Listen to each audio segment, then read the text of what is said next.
Hi, I'm Theo from the Crow Hill Company, and this weekend we are at Superbooth in Berlin, which is a convention that hosts some of the biggest brands in music tech, as well as some smaller, more innovative and experimental outfits. Think of it like NAMM, but it specializes in synthesizers and effects units. I really view it as a celebration of innovation, and I'm so excited to immerse myself in this world for a while. Let's dive in. Hailing from Anoka, Minnesota, Chase Bliss is a boutique pedal company that blends old school analog sound with digital controls in a way that's both creative and functional. I had the pleasure of chatting with Zack from Chase Bliss, and he kindly allowed us to live process a couple of our own libraries through their pedals, including Dot Allison's dulcet voice.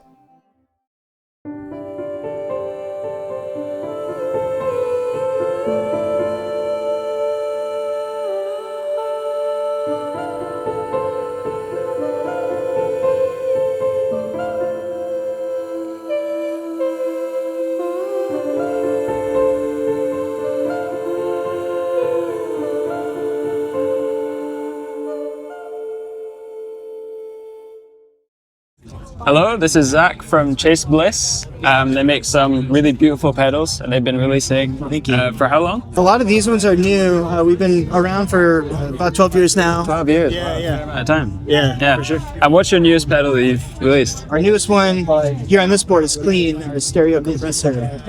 Zack's going to walk us through each of these pedals with like the parameters that are really interesting.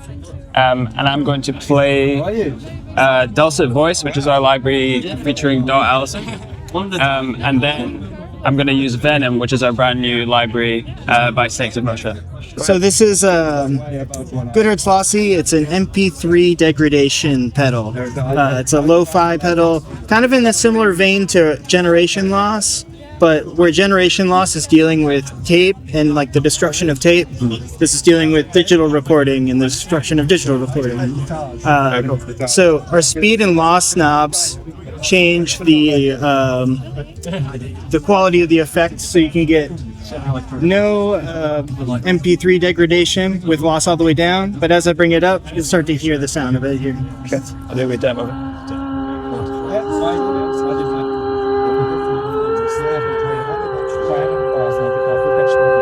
Speed knob will adjust some of that too, with how quickly it jitters around. I'll do a wee demo just so you can fiddle that. For sure.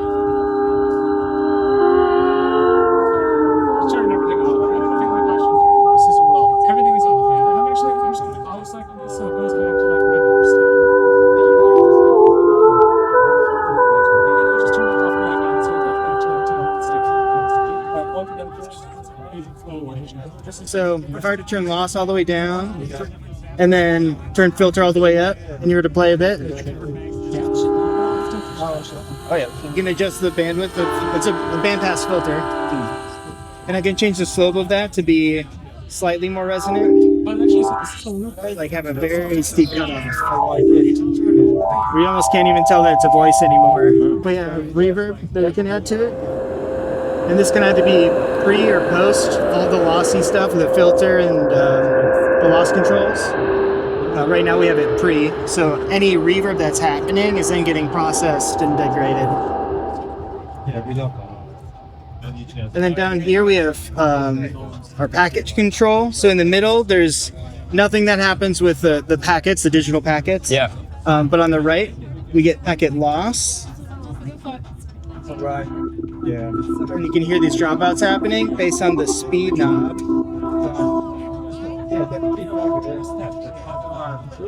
And then on the left here, we have packet repeat. So that's going to freeze a section and have it continue going on.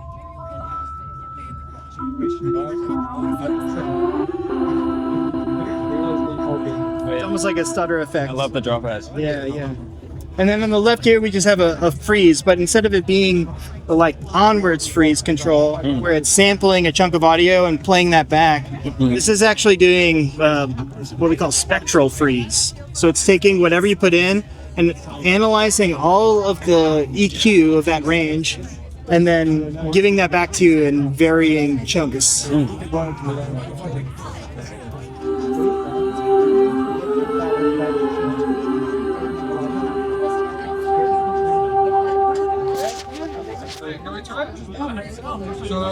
Wow, so cool.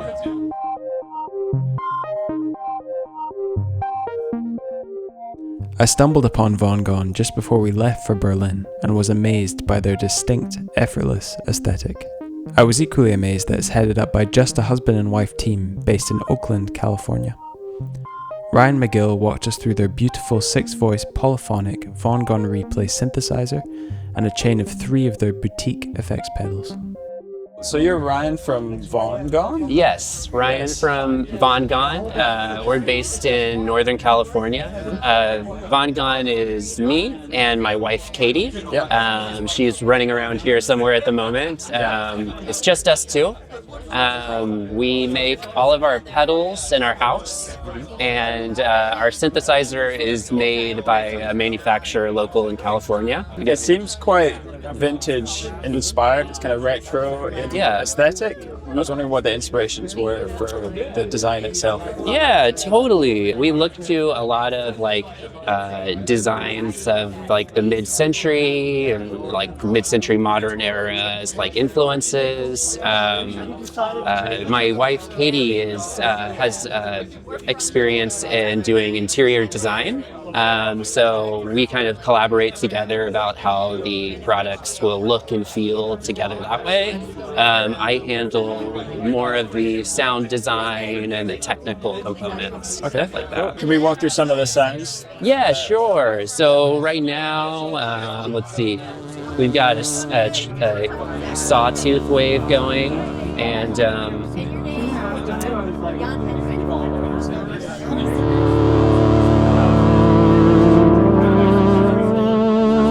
the most fun thing to use with the synth is the arpeggiator, so I'll turn that on.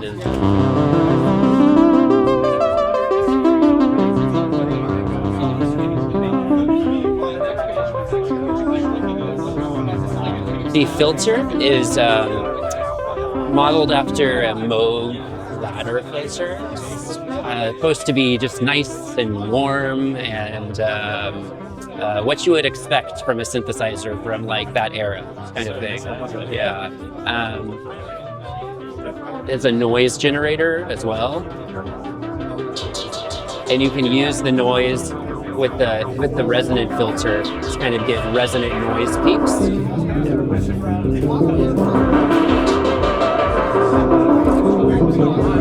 Trying to generate that now.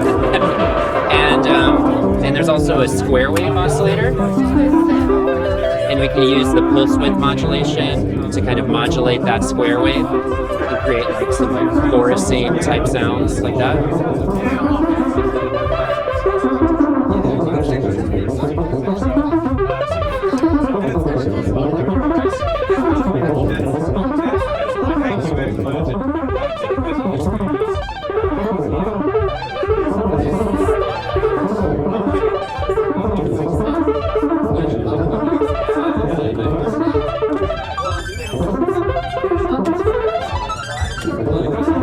Just press random notes. That's what you should do. Soma Laboratory makes instruments that change the way I think about making music. I love their unique approach to instrument design, which results in gear that feels like a living, breathing collaborator. I chatted with the EU representative for Soma, Glenn, and we played some of Dulcet Voice through Cosmos, their inspiring pedal that is dubbed a drifting memory station. Hi, I'm here with Glenn from Soma Laboratories. Hi, nice to meet you. You're the EU representative for Soma, is that correct? Yeah. Yes, correct. Okay, and you're here presenting at Superbooth? Superbooth again, always fun, Yeah. always Are you nice here to every be year? in Berlin, and crazy vibe, nice weather, nice instruments, nice people. It's always bang on. Great atmosphere. Yeah, I love it. It's very buzzing. Yeah. So I think the obvious place to start is that you have a very idiosyncratic, innovative approach to synth design. Yeah. And I was wondering what the ethos is behind that, and also where you take inspiration from. Well, of course, the founder of the instruments, Vlad, he takes a lot of inspiration from different cultures. And the inspiration goes into a very wide variety of sound design.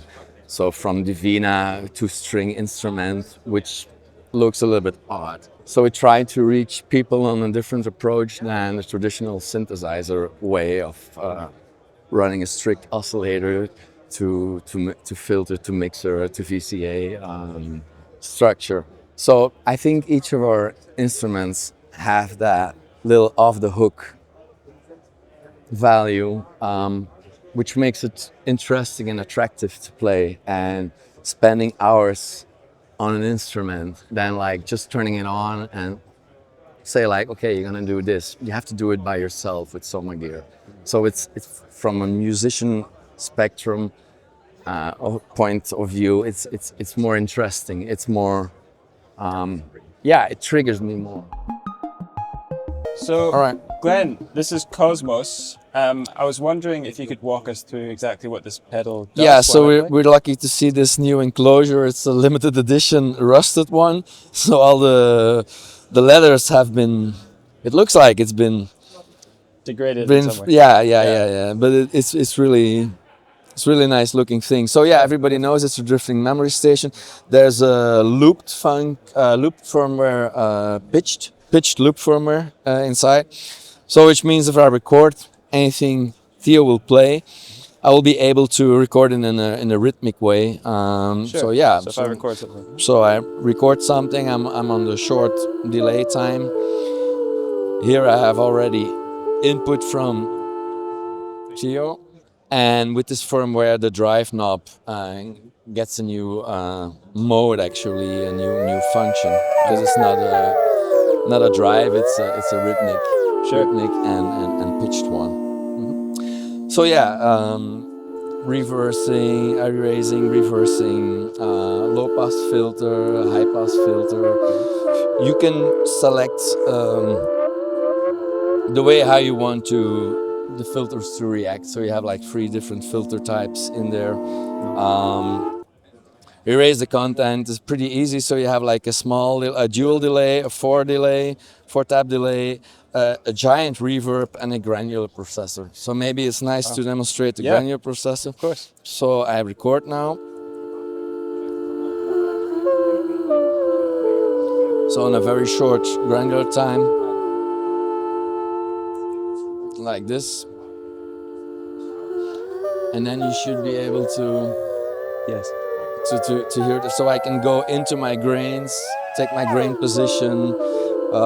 So yeah, the classical granular processing is in this preset. So yeah, a lot of things are possible with Cosmos because it's something which lives on its own. It's a drifting memory. It's not a standard looper like we know the 505 from Pause or this kind of standard repetitive things. Of course, there's a rhythmic firmware there, but still, then it's more off the grid. It's not strict. It doesn't have a quantized function because it was not intended to have. Okay.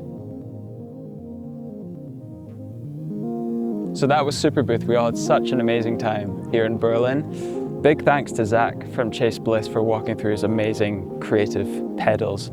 And thanks to Glenn from Soma for showing his really innovative designs in synths.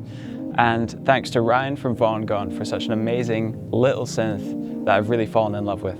As always, please ding that notification bell and subscribe if you haven't already. It really helps us out a lot. And see you again next time.